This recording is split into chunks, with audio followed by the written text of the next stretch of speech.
ಈಗ ನಮ್ಮೆಲ್ಲ ಸ್ನೇಹಿತರು ಹೇಳ್ತಾವ್ರೆ 2 ತಿಂಗಳಿಗೆ 1 ತಿಂಗಳಿಗೆ ಮೀಟಿಂಗ್ ಕರಿಬೇಕು ಅಂತ.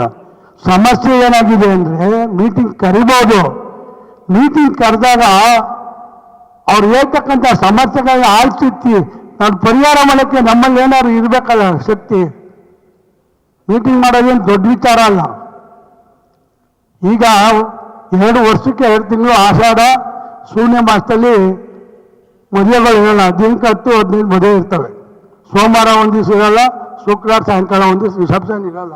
ಇದ್ದಂತೆ ಬರೀ ಮದುವೆಗಳು ಅಟೆಂಡ್ ಮಾಡೋದು, ಗ್ರೂಪ್ ರೇಸ್ ಅಟೆಂಡ್ ಮಾಡೋದು, ಅದಾಯಿತು. ಅದಾದಮೇಲೆ ಗಣಪತಿ ಬರ್ತದೆ, ಗಣಪತಿಗಳು ಅಟೆಂಡ್ ಮಾಡೋದು, ಕನ್ನಡ ರಾಜ್ಯೋತ್ಸವ ಬರ್ತದೆ, ಹನ್ನೊಂದು ಫಂಕ್ಷನ್ ಬರ್ತದೆ.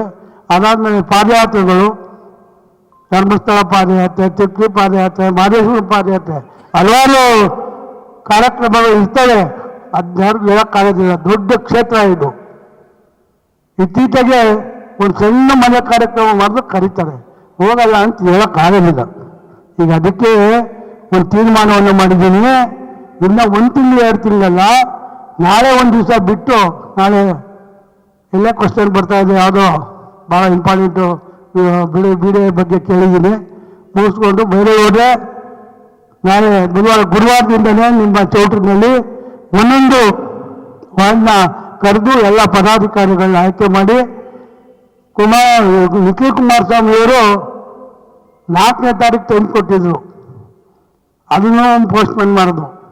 ಮತ್ತೆ 16ಕ್ಕೆ ಕೊಟ್ಟರು, ಶನಿವಾರ ಬೇಡ ಅಂತ ಪೋಸ್ಟ್ಪೋನ್ ಮಾಡಿದ್ರು. 23ಕ್ಕೆ ಕೊಟ್ಟರು, ಹಬ್ಬ ಹಿಂದೆ ಮುಂದೆ ತೊಂದರೆ ಆಗ್ತಂತ ಅದು ಪೋಸ್ಟ್ಪೋನ್ ಮಾಡಿದ್ರು. 31ಕ್ಕೆ ಕೊಟ್ಟಿದ್ರು. 31ಕ್ಕೆ ಪಾಂಡುಪುರ ಪುಟ್ಟರಾಜ್ ನನಗೆ ಬೇಕು ಅಂತ ಆಟ ಹಿಡಿದವರನ್ನ ಏನು ಮಾಡಲಿ ಅಂತ ಮಧ್ಯಾಹ್ನ ಫೋನ್ ಮಾಡಿದ್ರು. ಶನಿವಾರ ಮಾಡಿಬಿಡಿ ಅಂದರು. ಶನಿವಾರ ಮಾಡೋಕ್ಕಾಗಲ್ಲ, ಜನ ಬರೋದಿಲ್ಲ, ನೀವು ದಯಮಾಡಿ ಇನ್ನೊಂದು ಟೈಮ್ ಕೊಡಿ ಅಂದರೆ ಸೆಪ್ಟೆಂಬರ್ 7ಕ್ಕೆ ನಿಗದಿಯಾಗಿದೆ. ಅವರ ಭರವಸೆ ಏನು?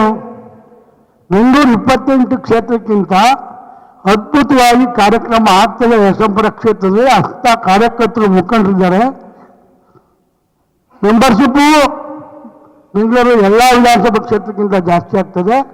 ನಾವು ಸಹ ಅದರಲ್ಲಿ ಭಾಗವಹಿಸಿದ್ರೆ ಒಂದು ಹೆಸರು ಬರುತ್ತೆ ಅಂತೇಳಿ ಅವರು ಕುಮಾರನವ್ರ ಮನೆ ಹೋದಾಗಲೂ ಅದೇ, ಅದು ನಿಂದೇ ಒಂದು ಶಕ್ತಿ, ನೀನು ಅಲ್ಲಿ ಮಾಡಬೇಕು, ಇಲ್ಲ ನನ್ನ ಶಕ್ತಿಯಿಂದ ಕಾರ್ಯಕರ್ತರ ಮುಖಂಡರು ತೀರ್ಮಾನ ತಗೋತೀನಿ, ಆದರೆ ಮಾಡ್ತೀನಿ, ಎಫೆಕ್ಟ್ ಆಗೋ ರೀತಿಯಲ್ಲಿ ಮಾಡ್ತೀನಿ. ಅದೇ ನಿಖಿಲು ಕರೆಕ್ಟ್ ಟೈಮ್ಗೆ ಬಂದು ಸಹಕಾರ ಮಾಡ್ತಾ ಇದ್ದಾರೆ. ನೀವು ಫಸ್ಟು ಆರೋಗ್ಯವನ್ನು ಸುಧಾರಿಸ್ಕೊಳ್ಳಿ, ಉಳಿದದನ್ನು ನಾವು ಮಾಡ್ತೀವಿ ಅಂತ ಹೇಳಿದ್ರು. ಇನ್ನೊಂದು ವಿಚಾರವನ್ನು ಚರ್ಚೆ ಮಾಡಿದೆ. ಈಗೇನು ಕಾರ್ಯಕರ್ತರು, ನಮ್ಮ ಕಾರ್ಯಕರ್ತರು ಗಲ್ಬಿಲಿಗೆ ಒಳಗಾಗಿದ್ದಾರೆ. ಯಡಿಯೂರಪ್ಪನವರು ಇದ್ದಕ್ಕಿದ್ದಂಗೆ ವಿಜಯ್ ಅವರೇ NDA ಅಭ್ಯರ್ಥಿ ನಮ್ಮ ಪಕ್ಷದಿಂದ ಅಂತ ಹೇಳಿದ್ದಾರೆ. NDA ಅಭ್ಯರ್ಥಿ ತೀರ್ಮಾನ ಮಾಡಬೇಕಾದ್ರೆ 2 ಪಕ್ಷಗಳು ಕೂತ್ಕೊಂಡು ತೀರ್ಮಾನ ಮಾಡಬೇಕಾಗ್ತದೆ. ಈಗ ನಮ್ಮ ಕಾರ್ಯಕರ್ತರು ಗಲ್ಬಿಲಿಯಾಗಿದ್ದಾರೆ, ಆತಂಕಕ್ಕೆ ಒಳಗಾಗಿದ್ದಾರೆ. ಅದ್ರ ಬಗ್ಗೆ ಏನು ಮಾಡೋದು ಅಂತ ನಾನು ಏನು ಯೋಚನೆ ಮಾಡಬೇಡಿ. NDAನೇ ಕೂತ್ಕೊಂಡು ತೀರ್ಮಾನ ಮಾಡ್ತೀವಿ. ಸೆಂಟ್ರಲ್ಲು ಅದು ಇದಿದೆ.